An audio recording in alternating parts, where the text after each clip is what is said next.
From the time an American child reaches the 6th grade, they are taught that the key to success in life is to do well in high school so that they can get accepted to the best possible college. The better grades they get in high school, the better college they will have an opportunity to get into. They are taught that if they get into a great college and get their college degree, any type of job they desire in the field of their choice will be there waiting for them. After getting their dream job, they will be able to buy any car and house they desire, start their own family, and live the American dream. Most Americans today have an expectation of future economic success simply by obtaining a college degree. The entire purpose of elementary school is to prepare students for high school, and the entire purpose of high school is to prepare students for college. In fact, the U.S. now has hundreds of private college preparatory high schools that, at a cost of $25,000 per year, are supposed to increase students' chances of getting into a top-tier college. Students are taught to believe that if they don't go to college, they will be on a path to nowhere and will have no chance of ever building a successful career. Government regulations like No Child Left Behind have left grade and high schools in shambles. Instead of teachers having the freedom to think outside the box and use creative techniques to prepare their students for the real world, they are forced to be narrow-minded and teach with worthless information that will never help their students have successful careers. Today, there are no high schools left in America that teach students the knowledge necessary to start their own business, invent their own product, or even how to use the internet and other free resources to become educated about things without attending college. The annual cost to attend the average private four-year college in America today is $27,293, up 29% from 5 years ago during the 2005-2006 school year when the annual tuition cost $21,235. This does not include the cost of textbooks, which have tripled over the past decade. Colleges are now charging $200 for each single textbook that has no resale value because they put out new, slightly revised versions with a new name each year. The textbook publishers are even colluding with college bookstores to make custom textbooks so that students can't save money by buying them online.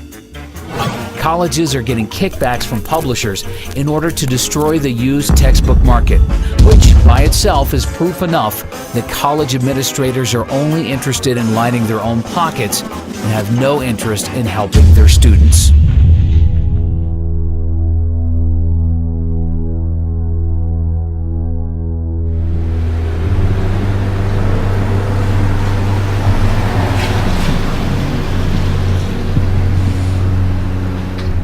You have to have a certain kind of brain to understand the dead language that they write in textbooks.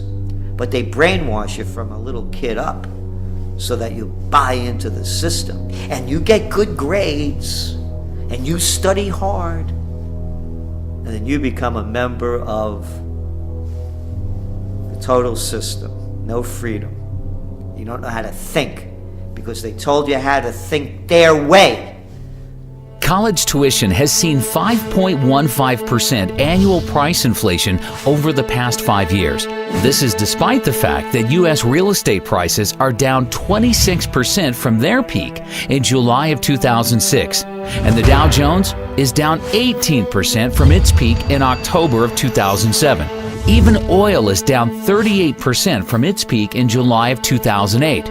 During the financial crisis of 2008, Americans lost $10.2 trillion in paper wealth. And college is the only thing in America, besides the cost of health care, that did not at least temporarily decline in price.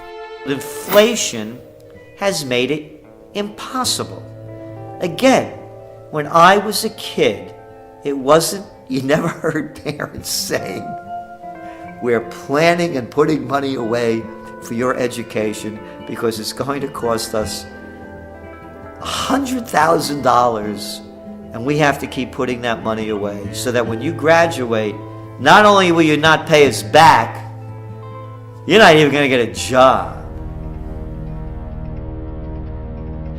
Over just a 2-year period from December of 2007 through December of 2009, 8,363,000 jobs in America were lost, or 6.1% of total jobs. 1 year later, in December of 2010, thanks to the Federal Reserve and the U.S. government spending $4.6 trillion on bailouts, stimulus programs, and other government spending, 1.124 million jobs in America, or 0.9% of total jobs, had been recovered. That is over $4 million spent for each job created. As we move deeper into this great recession that we believe, as inflation continues to skyrocket, the reality of a Great Depression will come in, because people will realize that all that worthless money you have can't buy you much of anything. You're going to see more and more people, as they're already doing it, believing that by going to college, that's going to be their passport to the future. It's not what it used to be. A degree, a college degree, a BS, what does that buy you? And I love the mentality. The mentality is this, that corporations and businesses won't hire a person unless they get a degree. Not me. I don't care if you have a degree. It makes absolutely no difference. I want you to have a mind, be able to think for yourself and think on your feet, and be energetic and love what you're doing and have a passion in so many different other ways. Not to be able to just regurgitate what you're being told. And that's all it's come to. It's regurgitation.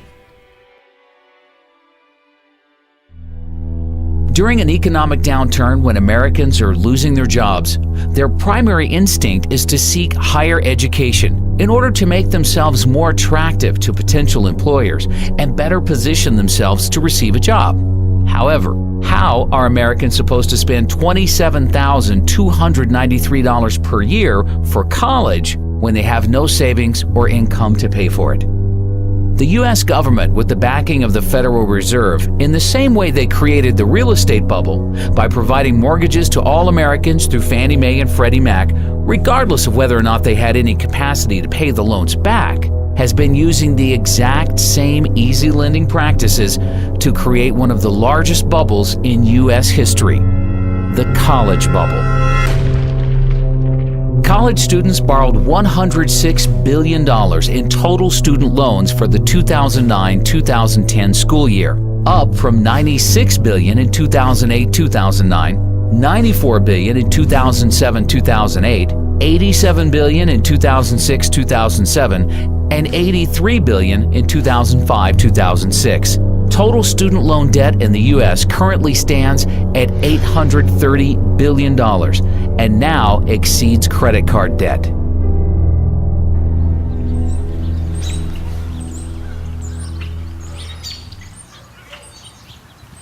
I was so pro-education. That's all I wanted in my life was an education. And you know, I'd like to still be pro-education, Right. but to put anybody through what I've been through, no. Really, in my case, the education, I think, really ruined my life. Right. So, I mean, I would have been better off if I just would have gone to work at, you know, McDonald's or something, actually. So, That is unbelievable. because this is a debt I can never get over.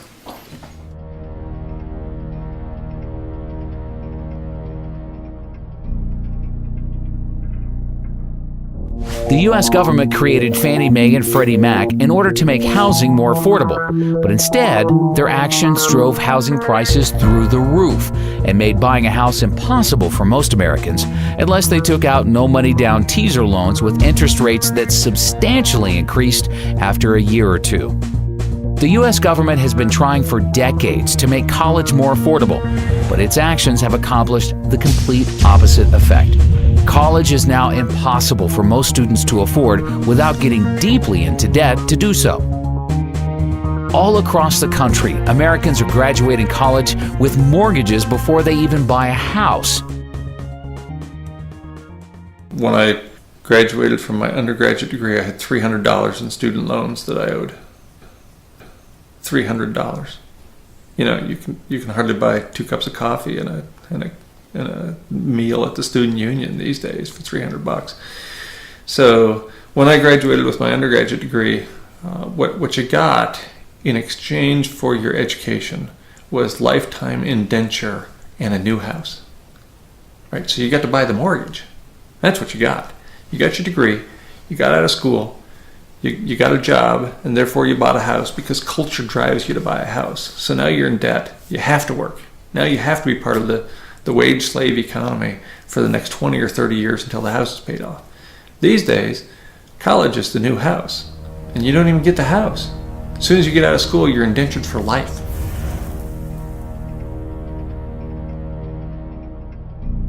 When you started taking out loans, what kind of debt did you end up getting into, and how much have you been able to pay off, and how much you still have? When I walked out of dental school, I was $136,000 in debt, and I have paid in close to $100,000 right now.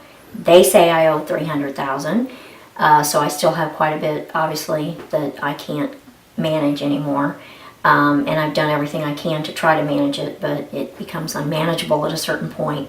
One of the loans, the HEAL loan, was a health occupation loan, and when that defaulted, then I can no longer see Medicare or Medicaid patients. So I'm very selective of where I can even work anymore. Wow. Because it ties my hands. If I wanted to go into indigent care or one of the free clinics or something, I couldn't. Right. When I was first told this, I was told by my attorney that I would not get Medicare or Medicaid. I said, well, okay, there's not much I can do.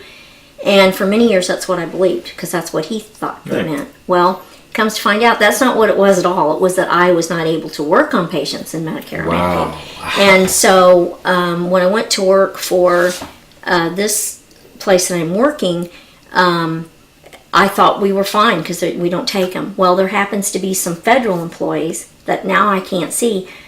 I didn't even realize that. And so when we realized it, the office manager sent a note to them and said, what's the deal? And they said, well, she knows all about this.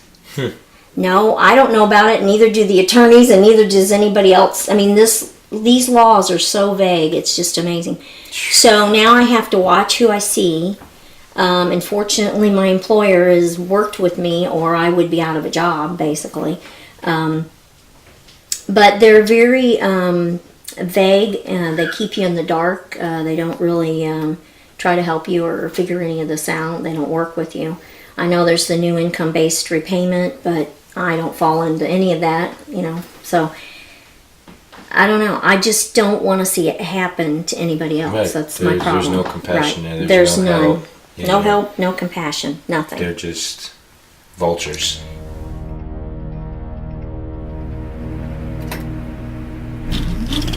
Back in the 1970s, the average college student was able to afford their college tuition without any student loans or help from their parents. They were able to pay for college by working a part-time job year-round or by simply working full-time during the summer when they were off from school. Not only that, but they were also able to afford their own car payments and possibly a small apartment. The U.S. government destroyed this by providing easy student loans to anybody who applied for them without any credit requirements. Over the past decade, any 18-year-old has had the ability to take out large student loans without even being asked if they have a job, what their high school grades were, what they intend to major in, or any other information that would help determine their future ability to pay back the loan. These are, this is a paper, and this is of course a copy, I have the original, of what they gave me the day I graduated from dental school. What amount, income level I would have to make, and how much of that would go to school loans, and what percentage. First off, I never even made enough in a month to pay the monthly school loan amount, so that's why it went into default. Right, and they basically made just completely unrealistic projections. Totally unrealistic, right? Yes. I've not even managed to make any of them. Wow. At all. So this year, of course, they're projecting I would clear about $260,000, and I'm making about $80,000. Where do they come up with these numbers? Well, I'm not sure, and I mean, they think thought I think that was the whole problem. over 400,000 In 2015, which will not ever happen. The problem is it also is your percentage of your school, of what they're taking. I know it's been proposed at 10%, and I think that is the fair amount. But at some points, I paid as much as 34% of my wage, 32% of my wage. Right now, I'm paying 25% of my wage to school loans. And that's a huge amount when you have other debts and other bills as well. Thank you so much. No, thank you very, very much for what you're doing. I appreciate it. Thank you. I really appreciate the help. Today, 2/3 of students are graduating college with an average student loan debt of $24,000. And the government is now making the situation many times worse by completely taking over the student loan business. Hidden inside of the recently passed health care bill, the government passed a complete student loan overhaul where they removed commercial banks from providing loans to students. Now, all students will receive their loans directly from the government at artificially low interest rates. There's absolutely no reason why we, the taxpayers, should be funding college education. And that's what we're doing when they're giving government aid. You know what my college debt was when I got out of school? $1,500. $1,500. You talk about inflation? You talk about inflation? You know what it used to cost me a whole year to go to school? $2,000. And that included room and board. You want to talk about inflation? You're never going to be able to get out from that debt. You're an indentured servant. That's right. That $120,000 you owe, the $80,000, the $40,000, the $250,000 if you're a good student that went to law school and you're that much in debt without a job. You have to pay it back. There is no way out. That's the system.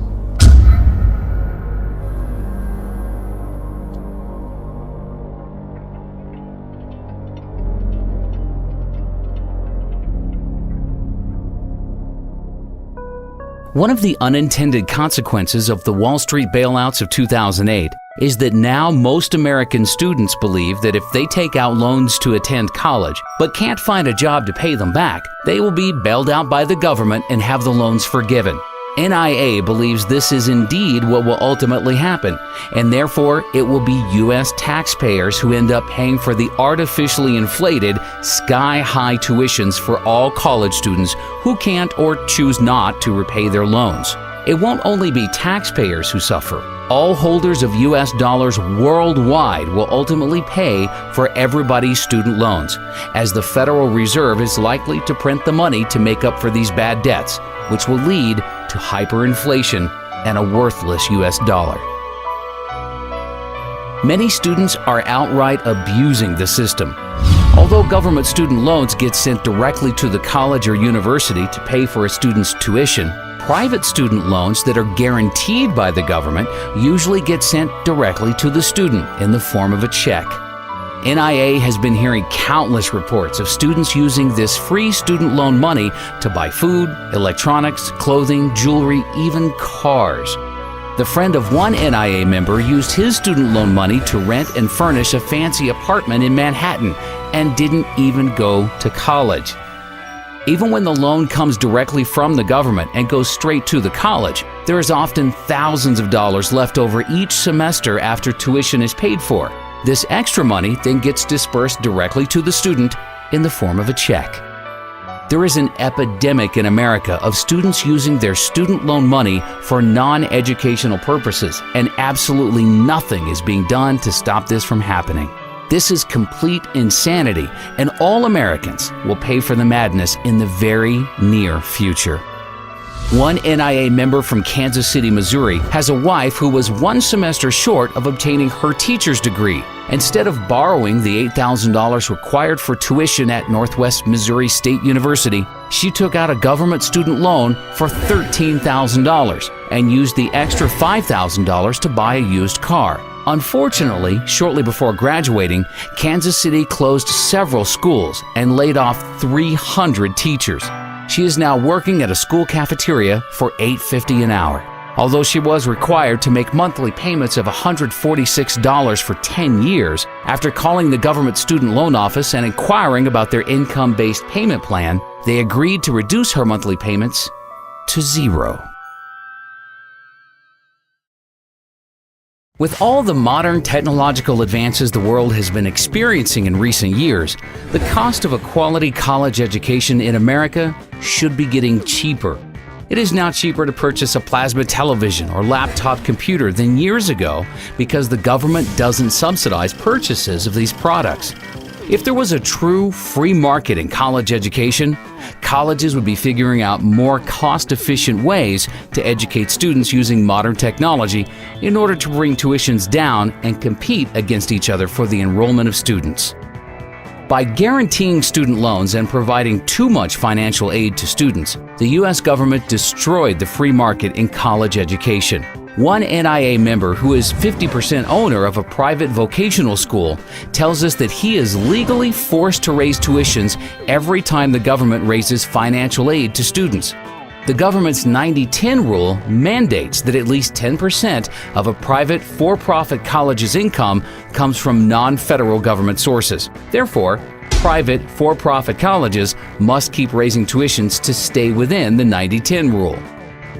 The government needs to get out of the education business completely and allow private banks to re-enter the market and compete against each other in order to offer loans at reasonable interest rates to students who will have the best ability to pay them back.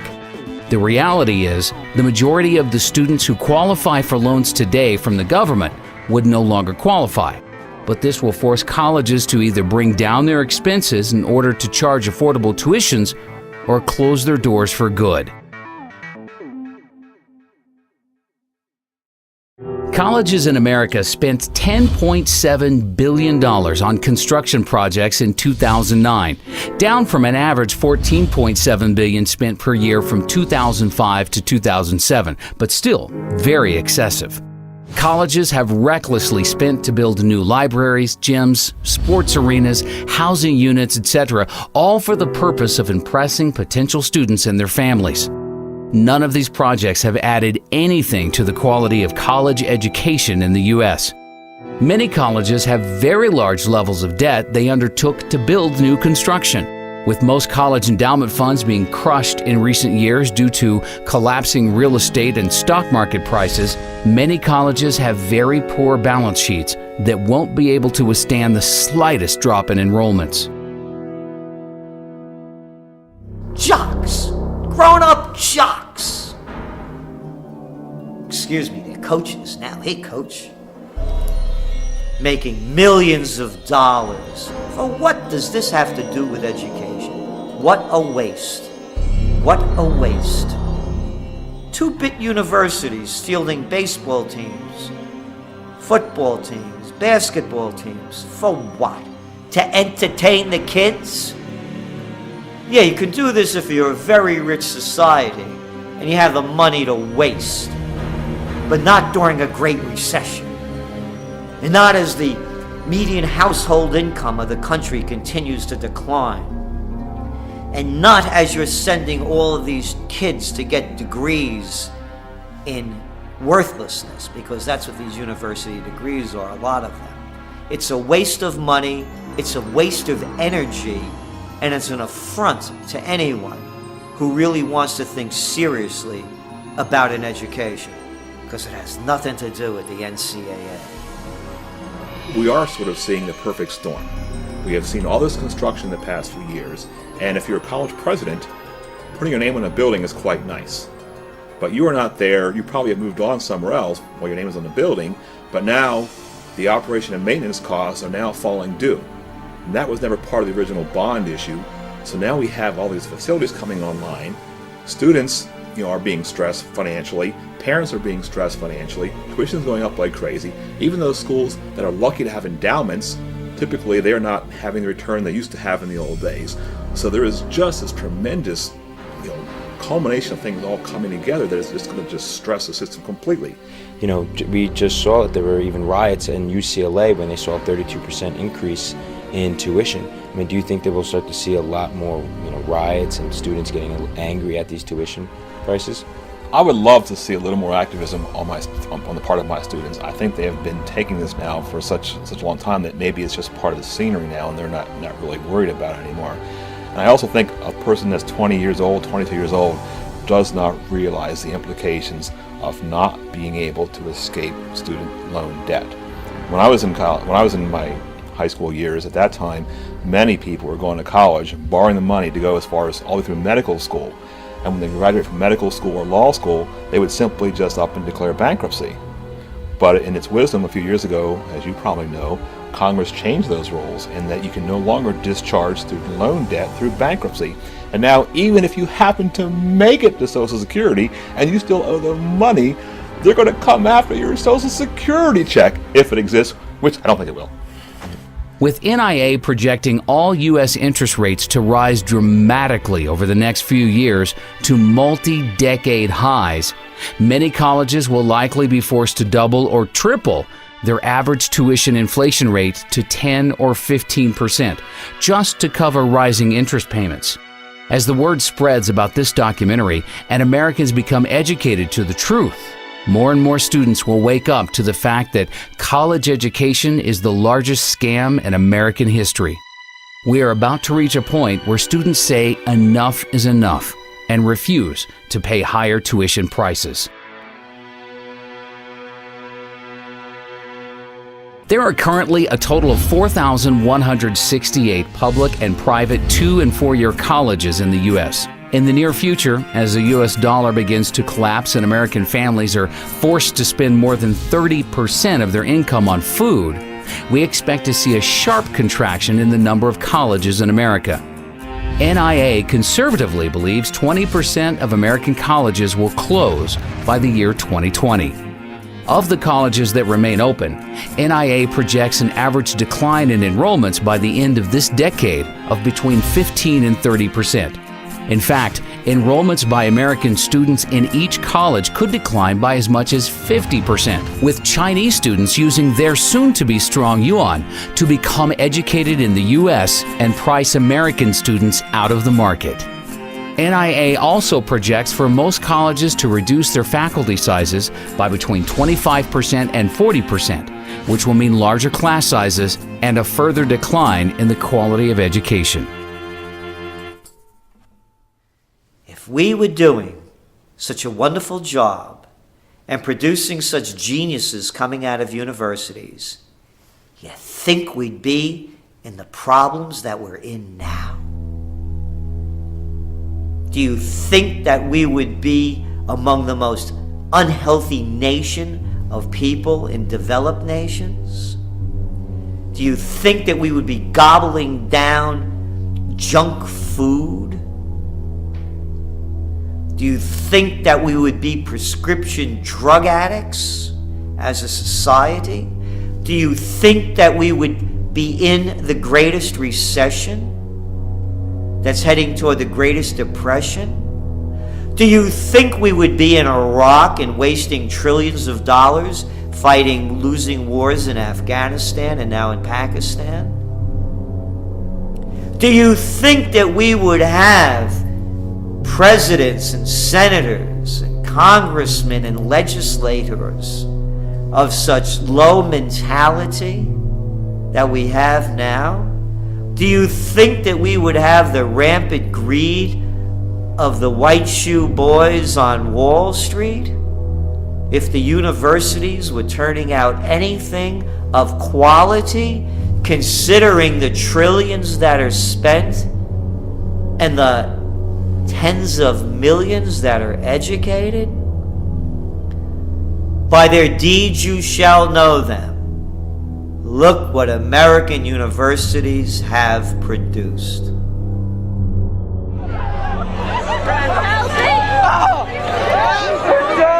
The simple truth is, any American high school student who has any savings put away that they are planning to spend on college would be much better off simply investing this money into physical silver. A senior in high school with $30,000 in savings who buys physical silver today will likely have enough money to buy the median U.S. home 4 years from now.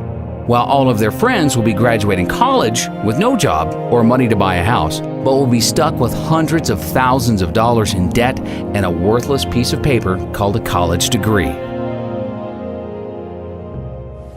How worthless is education?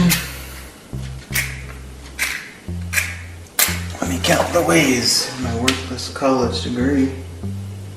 Worthless. That's what a college degree is worth. Here's my worthless law degree. Equally as worthless. Here's my worthless license to practice law. Worthless. Here's my worthless computer science degree. Also worthless. That's the value of education.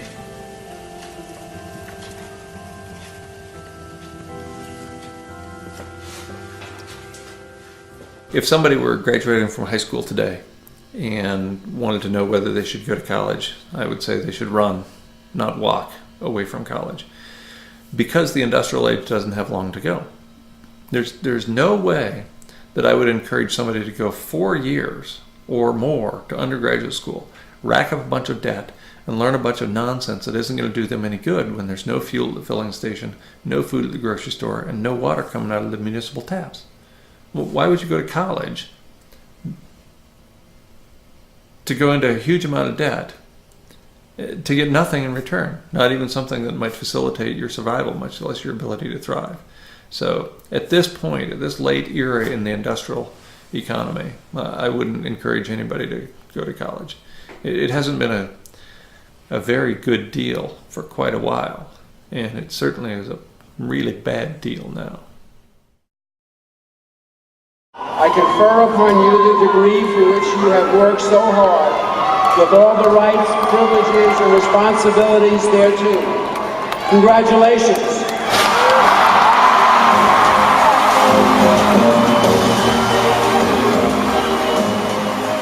As fast as college tuition costs are rising, the value of a college degree is declining even faster. The youth in America today need to be taught to think for themselves and realize that there is no value to having a college degree if everyone else has one. I was in the student union where graduation was about to take place, and they had a series of plaques on the wall. And they listed all the students who had graduated with a 4.0 grade point average. And the first plaque had, all the plaques were basically full of names. But the first plaque had the first 50 or 60 years of the university represented. To fill that plaque with the 20 or so names on it required 50 or 60 years of higher education. Of course, in the most recent 5 years, there were multiple plaques for every year. We're churning out 4.0 students at the rate of a couple hundred a year. That used to mean something. If you're the only person in the first 40 years of the history of the institution to have a 4.0, that's meaningful. Now everybody's a 4-point student. Our standards have fallen so profoundly that anybody with a heartbeat can get a 4-point average. It's just absurd. The U.S. Bureau of Labor Statistics reported in April of last year that as of October 2009, 70.1% of 2009 high school graduates were enrolled in colleges or universities, an all-time high since they began keeping this statistic, and up from 68.6% of 2008 high school graduates enrolling into college. In other words, there is no longer anything special about a college degree in America if 70% of everybody else is also attending college to receive one. NIA is working hard to ensure that it will soon become common knowledge in the U.S. that a college degree gives you no advantage over the rest of the population. When Americans finally learn the truth, the college bubble in America will burst.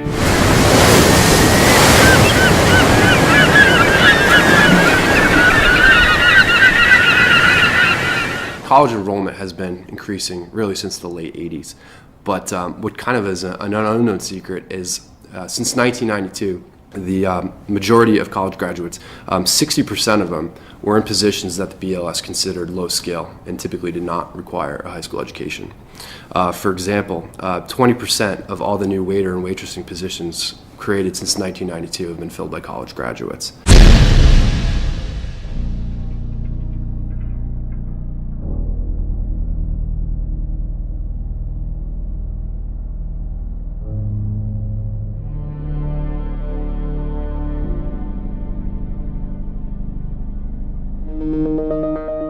Of the 29.9% of recent high school graduates not in college, 70% of them were able to successfully find jobs without a college degree. These Americans are already building important workforce experience, which NIA considers to be far more valuable than any piece of paper.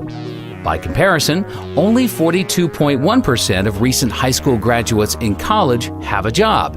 And most of these are part-time jobs where the students are building very little workforce experience. The 57.9% of students in college without jobs, not only are they wasting their savings and getting deeply into debt for a worthless piece of paper, but they are losing out on valuable income they could have been earning during those 4 years. One of the greatest myths in America today that is used to scam Americans into overpaying to attend college is that college graduates make more money in their lives than Americans without college degrees, and therefore a college degree is a great investment. According to studies from biased organizations like the College Board, Americans with college degrees will earn $1 million in additional income over their lifetime compared to high school graduates with no college degrees. You know that college graduates earn $1 million more on average than those without a degree? Graduates from four-year colleges earn nearly an estimated $1 million more. Most colleges and universities in America use this $1 million in additional income statistic to hype and sell their product. It has been repeated so many times that it's just about been accepted by all with nobody questioning its validity. However, for any student thinking of attending college, they need to consider the facts surrounding this number and compare it to the true cost of attending college. With the cost of annual college tuition now at $27,293, if we assume continued 5.15% college tuition inflation over the next 4 years, the average cost for a student entering college now to receive their bachelor's degree in 4 years will be $117,900. Therefore, even with the current college inflation crisis, an expenditure of $117,900 on the surface seems like a good investment if the return will be $1 million. The secret truth is, most college students do not receive their degree in 4 years. The Americans who are earning $1 million more in their lifetimes are actually spending an average of 6 years in college before receiving their degrees. Therefore, assuming continued 5.15% college tuition inflation for years 5 and 6, the total cost for the average student's degree in order to earn their $1 million in extra income will be $186,349. For those who borrow that full amount and pay it back over 10 years at a 6% interest rate, the additional interest expense would be $61,914, bringing the total cost of the degree up to $248,263. Then you need to consider the matter of lost income. The average high school graduate who finds an entry-level job without a college degree earns $35,400 per year over the first 6 years. For the majority of college students who don't have jobs, they are losing $212,400 in income over their 6 years in college. Combining the expected cost to attend college for 6 years with potential interest expenses and lost income, and now we are at a total cost of $460,663, all for the hope of earning an extra $1 million over a lifetime. Another important fact is, all of the reports that show $1 million in extra income for college graduates over high school graduates include students who receive GEDs as being high school graduates. Most GED recipients weren't motivated enough to graduate high school and therefore shouldn't be included in these statistics as real high school graduates. NIA believes GED recipients are unfairly skewing down high school graduates' average incomes. Also, the simple truth is, some Americans are just more motivated than others to make money and have successful careers. Somebody who wants to earn a high income usually goes to college because they have been suckered into believing it offers them the greatest ability to do so. Whereas most Americans who don't attend college don't have as strong a desire to have a successful career. 95% of college graduates interviewed by NIA with annual incomes above $200,000 tell us that their college degrees had absolutely nothing to do with their business success. In fact, of these same people surveyed, 90% of them said that they probably would have become successful at a much earlier age and be making even more money today if they didn't waste so many years of their life attending college. The phony $1 million in additional income study that was conceived by the education industry in order to deceive Americans into overpaying to attend college is just one of many false, misleading studies that they have created in an effort to create an illusion that college is a good investment, no matter how high tuition prices rise. The mainstream media has been working with the education industry and helping them perpetrate their schemes on the American public. One of these schemes was the 2008 pharmacist shortage hoax. 3 years ago, there were 15 new pharmacist schools getting ready to open in the U.S. In order to create artificial demand for enrollments to all of these new schools, the industry decided to create an illusion that there was a huge shortage of pharmacists in the country that will continue for the rest of the decade, with 150,000 new pharmacist jobs needed by 2020. One place where the U.S. economy has too many jobs and not enough applicants is in pharmacies. Because there's a shortage of pharmacists, many are overworked from putting in long hours. With pharmacies open 24 hours a day and a huge population of aging baby boomers consuming larger amounts of prescription drugs, it adds up to an industry that cannot find enough pharmacists to go around. From the student standpoint, and our students know that when they graduate, they have a job. I mean, in fact, they have a job even before they have graduated. It's not that they can practice as a pharmacist, but they know they have been offered already a job. So that's one of the positive side. On the negative side is the pressure that's put on the schools to really come up with the number of pharmacists that are needed in the future. By some estimates, the U.S. would need more than 150,000 new pharmacists by 2020 to match supply with industry demand. Experts say the pharmacist shortage will continue for at least a decade or more. In the meantime, at least 15 new pharmacy schools are expected to open their doors by 2010, even as existing schools expand in size.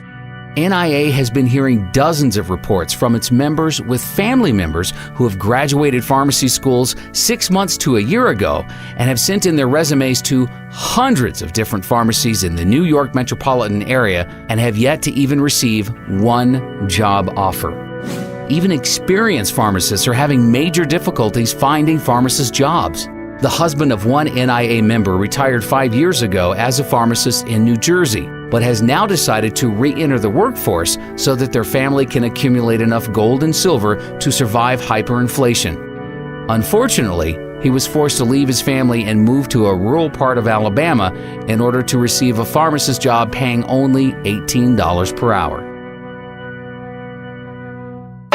Law schools have also been deceiving the public with false and misleading statistics. During the past decade, an unprecedented number of Americans went to school to become lawyers because they thought if they became a lawyer, they would immediately become rich. Some law schools are advertising that 90% of graduates are employed within 1 year of graduating. The unfortunate reality is, law schools are deceiving their students with these statistics because most of their graduates who are employed within a year of graduating are not employed at law firms. They can be employed at Walmart or McDonald's, but the law schools will still consider them to be part of their 90% employed within a year. A lot of schools right now will tout a job placement rate after graduation, or what percentage of their graduates are employed X amount of months after graduating with a degree. And what you're seeing sometimes is manipulation and outright just fraud in how they calculate this. One major law school was recently admitted to hiring a bunch of unemployed illegal graduates to work in their admissions group at the same time their placement rate survey was being conducted. So yes, were they employed at the time? Yes, but it wasn't an illegal profession. Law schools are handing out 43,000 law degrees each year, yet 15,000 attorney and legal staff jobs have disappeared since 2008. Many people wonder why 60% of the U.S. Senate and 37% of the U.S. House of Representatives are lawyers. Well, the reason is they go to Washington in order to pass as many new, harmful, and destructive laws and regulations as possible in order to provide enough work for all of their lawyer friends.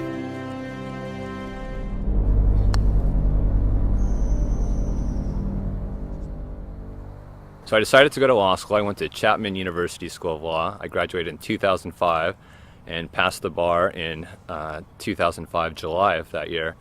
And overall, I did not have a good experience in law school. In fact, the first week going into law school, it was not at all what I expected. I thought that the law was to promote freedom and liberty and justice. And in fact, what I realized shortly after entering law school is what the law has become is an excuse for bureaucrats to regulate just about every aspect of our behavior. All of the needless legislation that is passed each year in order to provide work for lawyers has the devastating unintended consequence of destroying what little is left of the free market. Small businesses are the backbone of the U.S. economy, but it is now nearly impossible for a small businessman with limited financial resources to build a large, successful corporation in any sector because their legal costs would eat up all of their capital needed for research and development. Lawyers do very little to add real value to society. In fact, most legal and financial related service jobs on Wall Street are made possible solely due to inflation. It is because of the Federal Reserve's 0% interest rates and trillions of dollars in bailouts that all of these jobs exist. But these jobs only exist because money is being stolen from middle-class goods-producing workers and being redistributed to non-producing workers on Wall Street. A lot of people that I graduated with found law to be very similar to how I found it, and that is, it wasn't really about helping people or benefiting the community. It was really just a system whereby bureaucratic lawyers make money trying to interpret complex statutes that really serve no purpose.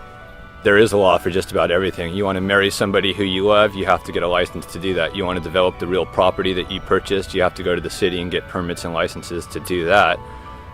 You need permits and licenses to do just about everything that should be legal because you're not hurting anybody else.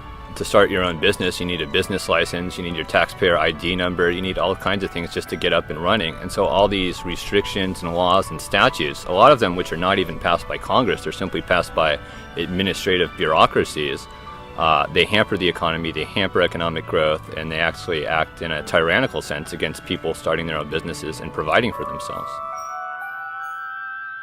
75 years ago, agriculture made up 28% of the U.S. GDP.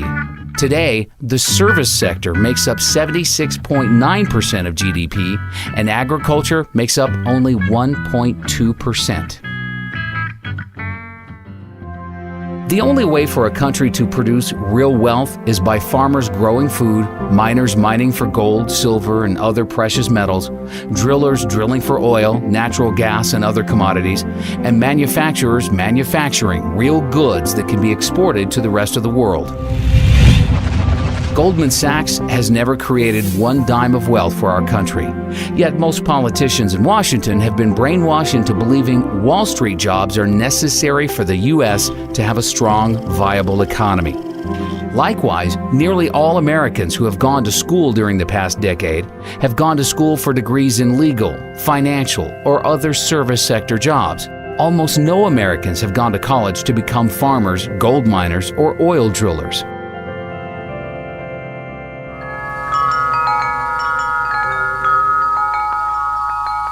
You can go to college and learn from somebody that doesn't have a farm, and they'll give you an ag business degree. You know, most of the people teaching college don't have a farm, don't know how to manage it, and don't want a farm. I say if you want to learn how to do something, try to study under the person that can do it the best that he can do. There are jobs everywhere. You have to create a job. You don't get a job, you make one. Americans have taken food for granted for far too long because Americans have been able to buy food at artificially low prices, with the average American family spending only 10% of their income on food. However, on October 30th, 2009, NIA published an article predicting inflation would appear next in food and agriculture. NIA said, a worldwide shortage of farmers combined with food inventories falling to record lows is setting up the perfect storm for an explosion in agriculture prices. From the time NIA wrote this article until now, we have experienced the largest ever short-term increase in agricultural commodity prices. Corn has risen by 75%, wheat by 65%, soybeans have risen 51%, sugar 45%, orange juice has risen by 58%, coffee has risen 71%, and cotton has risen 124%. Because very few Americans went to school to become a farmer, and everybody needs to eat, agricultural commodity prices will continue to skyrocket, and farmers are going to get wealthy in the years ahead, while lawyers and bankers will see a dramatic decline in their standard of living. The free market will adjust and see to it that lawyers, bankers, and other non-producing financial service workers see a 90% decline in their real incomes. Everybody can't be a college graduate. Somebody's got to grow food. You know, everybody can't ride the wagon. Somebody's got to pull it. Somebody's got to be taking some risks. Somebody's got to be thinking.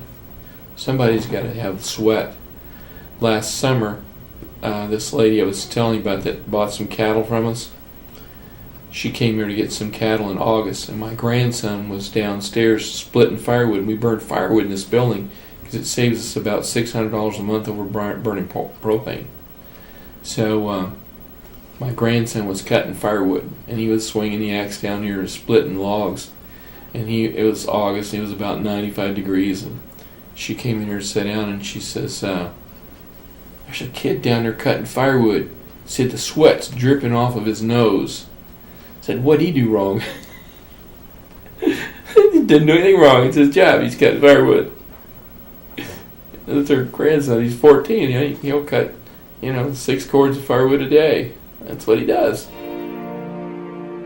The only thing that has been supporting the U.S. service sector economy for so long is the U.S. dollar's status as the world's reserve currency and the world's willingness to hoard trillions of dollars in U.S. dollar reserves in order to trade oil and other valuable commodities. The U.S. dollar became the world's reserve currency because it was backed by gold and the U.S. had the world's leading manufacturing base. Today, the U.S. dollar is a fiat currency that is backed by nothing, and our manufacturing base has been rapidly deteriorating, with most of the products the world buys now made in China and other Asian countries. The Federal Reserve just announced that it will print another $600 billion, which will dilute the purchasing power of the U.S. Treasuries held by our creditor nations and cause them to soon abandon the U.S. dollar as the world's reserve currency. The entire U.S. economy is a Ponzi scheme that is dependent on the rest of the world continuing to buy larger amounts of U.S. treasuries. Pretty soon, not only will the world stop buying our treasuries, but they will dump the treasuries they already own. All of our deficit spending will have to be paid for by outright money printing.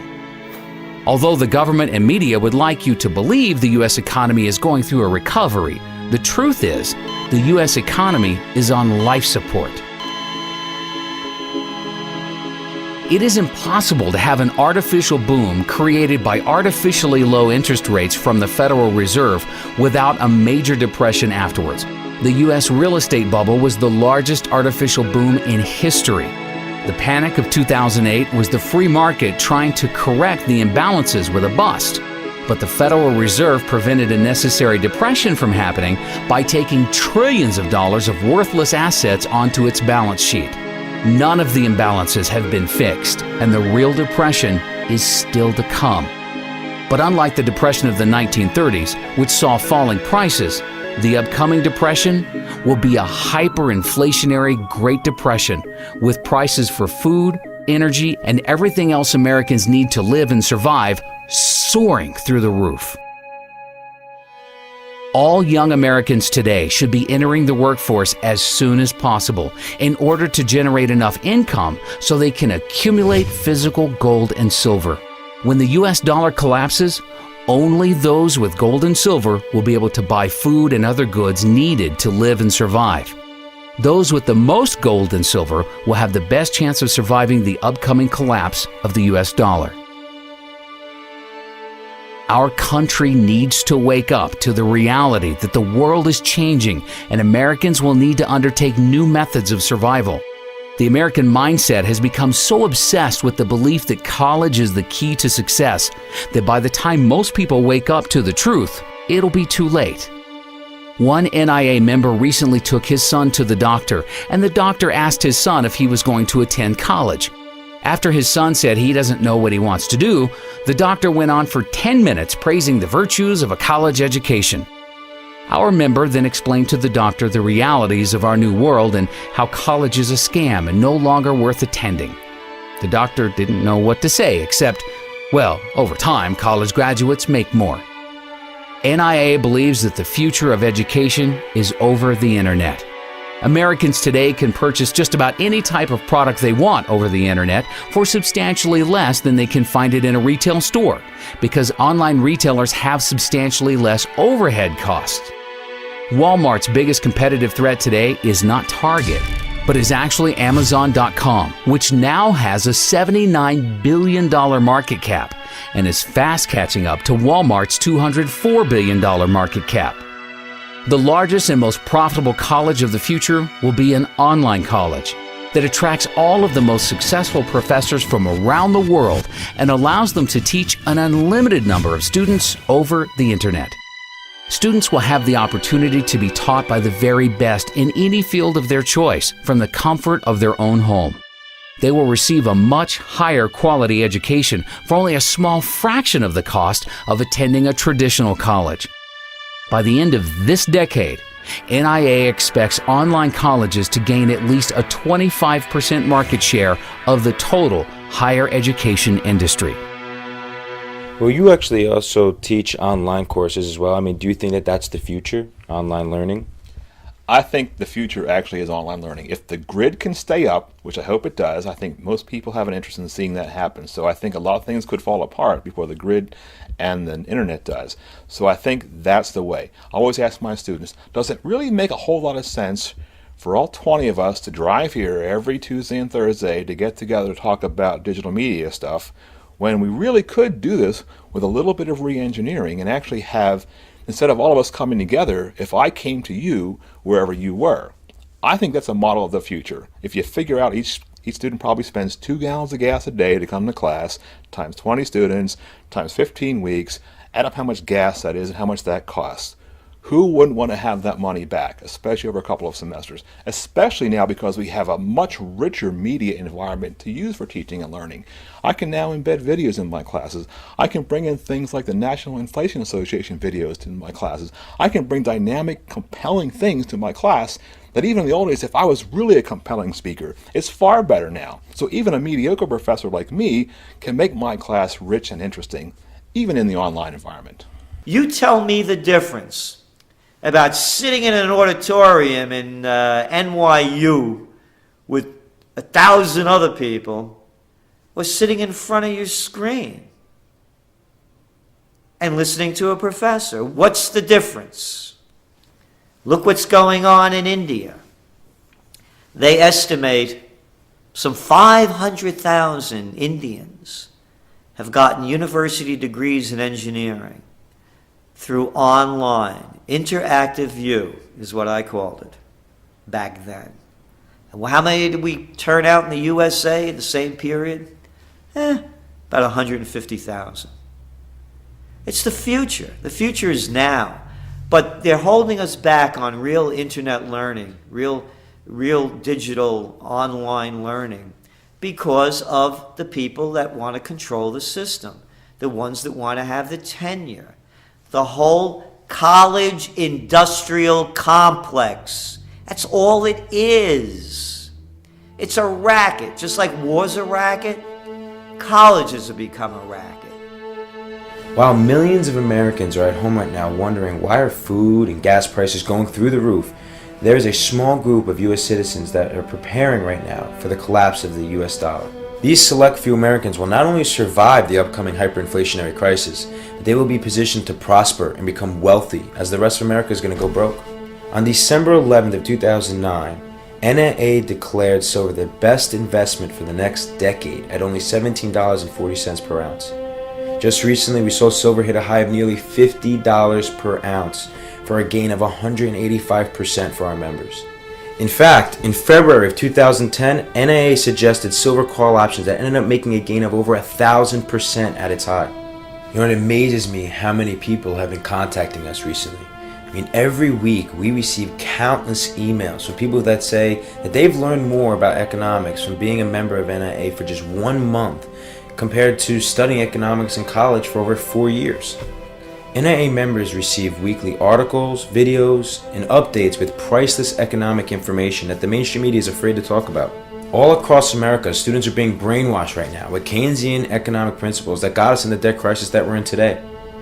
We are not going to solve our economic problems by making the same mistakes in the future. After the financial crisis in 2008, the U.S. should have went through a much-needed recession, where we saw the free market rebalance our economy from the ground floor.